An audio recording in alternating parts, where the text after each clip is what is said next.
the less physical damage from champions. Why do we want this?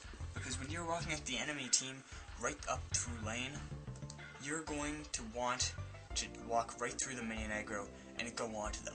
We don't want to make that minion aggro worthless. To say you just drop 50% of minion damage wouldn't do what we want it to do, because we want it to be so when Sion commits, he truly commits. This way though, instead of being like Leona, where your very abilities ensure that you have to commit, it's rather you are allowed to back out, but you take the punishment of full minion aggro and damage. However, following through on that threat means that the minion aggro that you took actually feeds your ability to survive in the real fight. The number balancing of this would require that it make up for his lack of gap closer. The lack of mobility is something that's often complained about his kit, but what we really don't need is another champion with gap closers to the enemies all the time that is completely inescapable.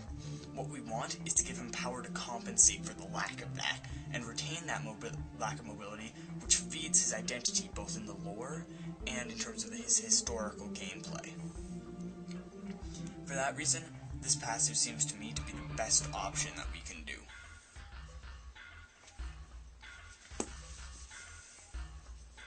I'm going to be checking